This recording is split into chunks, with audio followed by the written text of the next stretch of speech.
welcome back to another episode of Off the Line. Today I'm joined by Avinash Arun and Rahul Shachikumar. Hey guys, Hey man, what's up? Hey, if you're joining us for the first time, don't forget to subscribe to our channel on YouTube. We're also on Spotify and Apple Music. All those links will be given in the description below. Okay, so now that's out of the way. It's been a heavy hmm week of footballing action, let's be honest, with the first round of the UCL group stages concluding today. I'm sure all the Man United fans will be a very happy bunch, especially considering the results of this week. So let's just crack on with the review of this week's Champions League action. Just to be clear, we can't really discuss every match in detail, but we will, be discussing the big ones, and there are some, we'll just look over the other smaller matches as well. So the first game on Tuesday was Juventus versus Dynamo Kiev, which resulted in a pretty comfortable 2-0 win for Juventus. Actually, a fun fact about that game: Dynamo Kiev's manager Mircea Lucescu, I hope I'm saying that correctly, was the one who gave Andrea Pirlo his start with Brescia way back in 1995. Okay, so Juventus looked decent throughout the game, except for maybe the last 15 to 20 minutes where, Dynamo Kiev just threw men forward, hoping to get at least one goal back. But, they held on for the last 15 minutes. But, what do you say? As the result was as expected, but it was the new kids who shined in that match. For actually, I should say it was the prodigal son who shined. So, Rahul, since I know you've been an admirer of Morata since his Madrid days, how good was he Yeah. yesterday? Like, and the rest of the new signings as well, for like Kulusevski and Chiesa and all that. So, what do you think? Yeah, so I actually feel that it was a big confidence booster for him getting both the goals, and it was a real poser's goal, the both of them. And I feel that right now he has finally found his spot. It's been really all over the place for him. He's been all over Europe, really, with all the clubs that he's been involved into, and he was finding that sweet spot.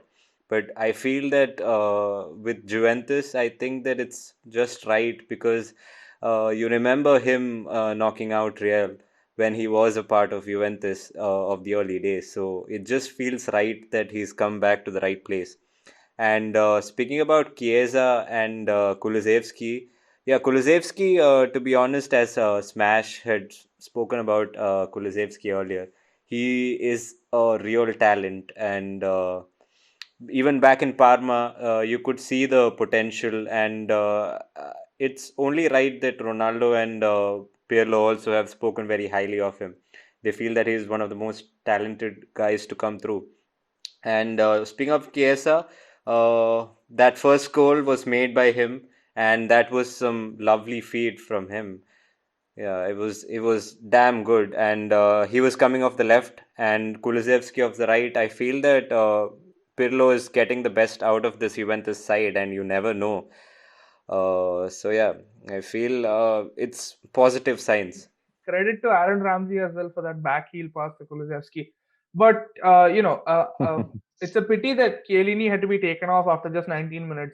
Football can be cruel that way. But Yeah, considering that's the true. defensive reinforcement that Juventus have, I doubt that's going to be a big problem. Except for the fact that Yeah, Chiellini. they have lots of people. They have lots of people back in. They have Demiral and Delict, so it won't be a big problem for them.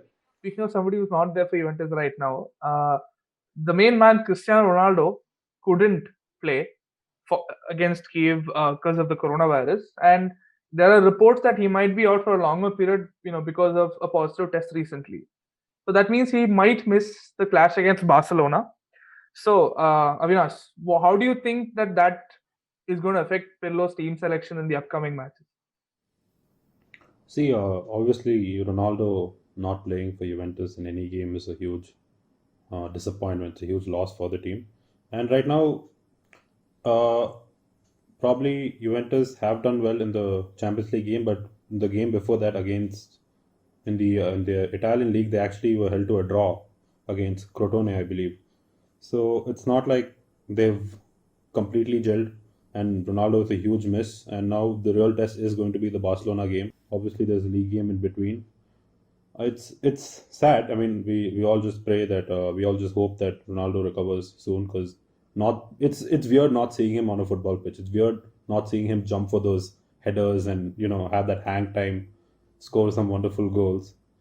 Hopefully it'll happen, and in the next return leg we can see Messi and Ronaldo, the rivalry ensue and continue in the next return leg. Yeah. Okay, so now that you've mentioned team selection and the other players, another player who's actually found himself out of favor under Pirlo is Paulo Dybala, with yesterday being, I think, his first appearance under Pirlo in a long time. So again, I think I'll just go back to Smash because I you'll continue that train of thought. Do you think that Dybala's absence is a lack of match fitness or attitude, or what do you think it is? I think it's a bit of both, because it's also up to the fact that the other players like Chiesa and Kulusevski have performed when they've been given the chance. They've actually upped their game. And Dybala, although he was actually Juventus' best player according to them last year, uh, I didn't. Dybala is capable of better things. He's capable of more wonderful things. He has a wand of a left foot. The talent he has, and I think Pirlo is probably trying some sort of reverse psychology on him to get the best out of him, because that's all I can see. Because he is a player who should be playing day in day out for the club. He should probably be a star for the club in the future, and but right now he can't seem to find himself getting into the team, just because of the fact that there are players like Kulusevski who's actually doing really well, who's started off well, who's just continued his form from last season, and this might spell bad news for Dybala if he does not up his game pretty soon. So yeah, even I think the same. But I think he might fancy a move away from Juventus. We never know, but we'll see. We'll cross that bridge when we come to it. So I think that match is pretty set in stone. So I think that was a good result for Juventus. Starting off with a win, always important. So the next big match was Lazio taking on Dortmund, with Lazio coming out 3-1 victors, with Ciro Immobile starring again uh, for Lazio. He's just picking up where he left off last year. So I think this question can go to Rahul. How good was he yesterday? I mean, Yeah, yeah. So as you mentioned, he's just taken his form from last season, and he's just hit the road running, because that finish was really lethal. It was clinical, and against a well-disciplined and organized team like Dortmund, it's not easy to get that first goal in, and that too, it came very early. So I think it was in the sixth minute. So it really set the pace for the game. And Ciro Immobile is that kind of a potent striker that if you give him half a chance, he's definitely going to take it. So I think that Lazio has massively been lucky to have him get into his best form. So I feel that his coming into form is only going to do wonders for Lazio. And as you saw, that goal from Immobile set the pace for the game, and then the game was won in the midfield, and they played Dortmund out of the park, only except from the fact that Haaland scored a good goal. right, yeah. Speaking of that, so Dortmund actually have been playing pretty well, considering I think only one game against Augsburg they lost in the Bundesliga, which is I think a freak of a game. So what do you think happened result. yesterday? Hmm. Yeah, Avinash, what do you think happened yesterday with Dortmund? Well, the start of the game, actually, like Shashi mentioned, was won in the midfield by Lazio. Jude Bellingham made his European debut for Dortmund during the game week, and he found out how hard it is. And with players like Luis Alberto and Milinkovic Savic linking up, Bellingham didn't really have an answer to that. And I think it was probably, I think the main factor was just that Lazio wanted it more. They'd started off their season very poorly. They're actually 15th in the table, whereas Dortmund are flying high. But Dortmund haven't been, playing considerably well, according to me. They can play better. We all know that. We all know the team they have. We all know how Jadon Sancho can change games if he wants to. He hasn't been able to do that this season. And the only reason they've actually, I think, been managing to win these games is because of Erling Haaland, who has just been able to score, for fun, as I think so. So if Dortmund can use their team to a better. If they can find more fluidity, they can find more passion within the team. I think this Dortmund team might be able to do well, but that wasn't shown in the game against Lazio. And Lazio wanted to, start off the Champions League not like how they start off the league season. They wanted to do well. This is the first Champions League in like a few years, I think. So they wanted it more, and that was shown very obviously during the game. Right. So another thing I think that a lot of people might have missed is that Gio Reyna and Erling Haaland link up, which is actually proven to be very fruitful for Dortmund in Bundesliga. But and actually, I think Gio Reyna provided the assist yesterday as well. So that link up is something dangerous that other teams should watch out for. So moving on from the Dortmund game, was the next match was Chelsea and Sevilla. They played out a 0-0 all draw at Stamford Bridge, which chances were at a premium for both teams. But I honestly expected some goals in this game. But a positive for Chelsea can be that they have a clean sheet now. Speaking of a clean sheet, this is a question for Rahul actually. Edward Mendy has been a significant improvement to Chelsea's keeping options, but the question is, what about Kepa now? Like, what happens to him? Does he just drop down the pecking order? Do they load him out? What? See, I really feel that Lampard has zero or close to no confidence on Kepa, and that shows in the way that he's brought back Czech back into the squad, because that was a desperate move. Like, you've gone out there and spent a whole lot of cash, but still you need to have Czech into the squad. That actually tells you and suggests that Lampard has lost faith in Kepa, and rightly so, because he's been. I mean, this is not what they signed him for.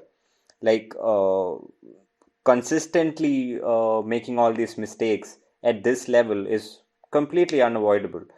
So I feel that Mendy can be a good keeper, because it was actually him that led to Ren being third, and I feel that he's going to be a significant part if he can stay fit for a prolonged time. So I feel that it's a good move. But yeah, talking about Kepa, I don't feel that Lampard is gonna try his luck with him again. Right. So staying on that match, this is actually the question for Avinash. From it, the setup, though similar, this Chelsea team seemed a little different to what we see in the Premier League often. They seem to lack a bit of bite. This is actually the first time they failed to score under Frank Lampard in 63 matches. So they look pretty cautious yesterday. Do you think there was a reason for that, or was it Sevilla's defensive prowess? Okay, so first of all, I'd just like to point out that Petacek was included into the squad as an emergency cover due to the coronavirus. I wouldn't read much into that situation regarding Kepa, and obviously Kepa's had his fair share of mistakes. Historically, he might even be the worst goalkeeper ever in the Premier League. But I wouldn't read much into the whole Czech situation. Now, coming to your question, the thing, I think what happened during the game is because Chelsea have been playing, I think, with the same front line for the past, I mean, since the season began, except for maybe not even the Carabao Cup games. They actually played, Kai Havertz scored a hat trick in that game. So I think what happened this game was just that they lacked, maybe they were lethargic after playing all these games. And it's a team like Sevilla. Sevilla, the Europa League winners. They have a very good defense. They're very, and Lopetegui is a very smart manager. He knows what to do. He knows how to handle big teams, and that's what happened. So I think Chelsea should just be happy with the fact that they managed to keep a clean sheet. Chilwell has been an absolute sensation. He has been providing crosses from the left side. Even he's been taking the set pieces as well. Zuma had a good game. I think Chelsea, to if they can manage to find the right defensive combination according to me for Chelsea would be anything with Thiago Silva in it, because he's the leader that Chelsea defense needed, and they found one. And obviously, Edouard Mendy has been phenomenal. So attacking wise, maybe we didn't have the best of game, but defensively, this was a victory for Chelsea, and hopefully they can continue this in the next upcoming big game for them in the Premier League against Manchester United, who are just on a high right now. Right. Okay. So moving on. The next match that I would like to talk about was Barcelona versus Ferencvaros, with Barcelona coming out pretty comfortable with winners with 5-1 the score line, with PK's red card the only blemish on a near perfect night for them. Uh, Barcelona, the thing is, they've been pretty inconsistent recently. They've been blowing hot or cold, and it's not, they had a pretty promising start to life under Ronald Koeman, but they later lost to Getafe. The question is, I think Rahul can answer this one. What do you think is the problem there under Koeman? Um, the problem there, I feel, is that he's not actually happy with the kind of players that he has right now, because he's demanding more from everyone. And I feel that the system that he wants to play requires a lot of energy, and the kind of players he has right now, I don't feel that it actually satisfies to his needs. They had a very good start, but again, he's going down to youth, and he definitely feels that youth is the way to go forward with. And you could see that he's not happy there, even with the likes of Leo Messi, because he was demanding more from Messi too. He said that he wanted more from Messi. So I feel that it's gonna take time, obviously, and I guess that the El Clasico that's coming up this weekend is gonna be a perfect test for him, because even Zidane is under pressure. So it's gonna be two managers who are trying to, literally fight it out to fix their spots and move forward. Move forward. Right. So staying with the same game, Ansu Fati was a solitary bright spot on Barca's terrible season last year. I think he performed pretty admirably considering the situation that the team was in. And he's also, liking life under Ronald Koeman. So, what do you see with the youth development system in Barcelona, and how do you see them going about? Avinash, I think you can take this question. Yeah, well, we all know that La Masia has been probably one of the greatest academy systems in the world. They've produced a lot of world class footballers throughout the years, and now they've continued their whole thing. So yeah, Barca have faced a lot of problems, which is known to all in the last season, and after their whole squad overhaul for this year, where they sold Suarez, Rakitic, you would have thought that they would, dip into the transfer market and buy a few players, but maybe Koeman wasn't financially backed, or maybe they were a little bit too late to make the decisions. But right now, Barca seem to be running on their youth, which is good to see. Players like Fati, players like Pedri, Araujo, Junior Firpo stepping up, and trying to take the mantle from the players who have, yeah, Trincao, from trying to take the mantle from them, from the players who have left Barca. It's good to see, but these are still players who are developing, who are still getting used to the system. You still, it's still a question mark as to how much they can do for the team, how much, I mean, how far they can go. And it doesn't, I do not think they can go a long time without Barca dipping into the transfer market soon, especially during the winter transfer. They do need to bring in a few players, especially to help Messi have a good season. If this is going to be his final few seasons for Barcelona, I think he deserves a better send off. And let's see, let's hope that Barca fix this problems as soon as they can. Okay, so in other matches that went on the day, we had both RB Leipzig and Club Brugge winning 2-0 and 2-1 over Istanbul Başakşehir. I hope I got that correct. I keep messing up that one. And Zenit St. Petersburg. Just say the Turkish champs. Yeah, the Turkish champions. We also had Stade Rennes and Krasnodar starting off their first Champions League campaigns with a 1-all draw. And finally, we can Mhm. move on to the blockbuster clash of the day, one which I personally cannot wait to talk about. It's Manchester United with another memorable night in Paris, as they came away with all 3 points against a pretty lackluster PSG side. Let's be honest.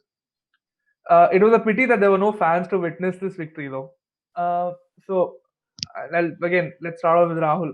How much do you think that change in formation and captaincy from Solskjaer helped United bring out the best in some of their key players? I'm telling you, I mean, I'm pretty sure Solskjaer heard you say that you want Bruno as the captain. That's why he gave it to him and not De Yeah. Gea, maybe. So yeah, go ahead. No, but to all the people who were talking that, Ole is a PE teacher and that he has no tactics, this was a tactical masterclass because he changed the formation twice, and that too something that we are not used to playing. So it was a tactical masterclass reading the situation and the opponents. So let's get that out of the way. And secondly, I'm so happy with this win because earlier, the only memory that we had in Paris was that scrappy 3-1 smash and grab win, which, to be honest, they played us out of the park, and I still don't know how we won that match. And it was not right to be, bragging that we won in Paris that way. So this win actually lets us eliminate that memory and have fresh memories. And today, we actually, went toe to toe with them. And yeah, having Bruno as the captain was a big impact because I think the team mirrored our captain's attitude and the work ethic. And you could actually see a different Manchester United. Everyone was ready to fight, everyone wanted to have the ball, to pass it along. And we actually, it would be safe to say that we had our fair share of chances, and with a frightening front three of the likes of Paris Saint-Germain with Mbappe, Neymar, and Di Maria, I actually feel that Swansea, Aaron Van Bissaka, and Luke Shaw, for the most part of the game, pocketed all of them. It was actually a delight to watch such a good defensive performance from us after a long, long while. I actually would like to add to that particular point that Shashi made. I mean, the ending of that, the defensive part of it, yeah, I completely agree with you. United's defense was actually head and shoulders above what it usually is, and considering both Harry Maguire and Eric Bailly were out, uh, United were expected to concede a lot against PSG, especially that front three, which was pretty scary. But we didn't. Turns out Harry Maguire was the problem. But jokes aside, more than United's defensive presence, which was actually pretty good, I think David De Gea needs to get the credit he deserves for that match because people are always pretty, fast when it comes to criticizing people, and I think that performance, even though it might not bring him back to his best again, it's certainly some place to start, and I think it was an exceptional performance from an exceptional goalkeeper. But moving on Yes, from yes, that, yes. again, Tuanzebe, Baron Van Bissaka, they kept that front three quiet and very commendably so. And Tuanzebe, especially considering that he hasn't played football for the past 10 months, coming back and pocketing Mbappe and Neymar, like they said in on social media. I don't think he pocketed them, but he put up a really good fight.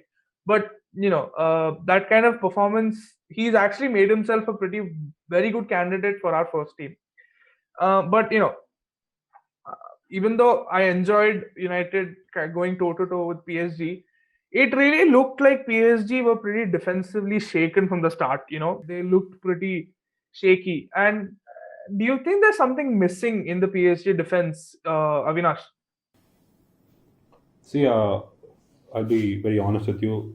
Completely, I was blown away by the performance by PSG. I agree with Shashi when he says that Ole outclassed Thomas Tuchel in this match because Tuchel's tactics were very. I mean, it was very unbelievable to see you because when they start off the game, they had three defensive midfielders playing in the midfield. They had Herrera, Danilo Pereira, and Idrissa Ganage, and then they had three attackers, like three fully attacking players with Neymar, Mbappe, and Di Maria. So that kind of formation didn't make any sense to me because there was no midfield linking. There was no one who could actually make the play, who could make those passes, and also if you follow PSG, you will know that since the beginning of the season, since PSG started winning, they had a rough start in the first two games, but once they started winning, they went on a five-match winning streak in the league, and the left back for all those games was a certain Mitchell Barker, who's joined PSG from Ajax, I think a year ago. He played left back in all those games, and in this big game, Tuchel played Levin Kurzawa, who had a shocker of a game. And that kind of made no sense to me when you have a young left back who's been playing well. And I don't think Kurzawa has been that good for the past few years. I remember 3 years ago, probably he was the only Champions League defender to have scored a hat trick, I believe, and that was legit his last best game for any club. And since then, Kurzawa hasn't done well, and to put him in this kind of a game was just tactically so out of place by Tuchel, because Tuchel is a brilliant manager. He is known for his tactical awareness. He is known for his strategies, but on that day he just got it very wrong, and I think he was to blame more than the team. Yeah, so I completely agree with Smash, and I just wanted to add one thing, and that was that PSG also lack that captain presence, a captain, the captain's presence, because I'd like to take you guys back a couple of weeks when that crazy incident happened of all those red cards being shown in that Marseille game. Smash, do you feel that if a certain Buffon or Thiago Silva was on the pitch, do you feel that they would have let this happen? No, they wouldn't have stood for anything like this. There have been lots of talk about how PSG have changed over the years, how there's a party mentality going on in the club. The presence of a player like Buffon, Thiago Silva, or anyone would never have let anything happen like this. Even if there was a party mentality outside, on the field, it's completely different. They're warriors on the pitch, and that wasn't shown by PSG on that day. Right. Be that as it may, it was actually Sir Marcus Rashford who had the last laugh with an extremely good MBE. MBE who had a extremely who it was a good it's a really good goal that he scored and got us all the 3 points. And yeah, I hope United can build on this and probably put some smiles on their fans' faces for once. So that concludes part one of our two-part Champions League review video.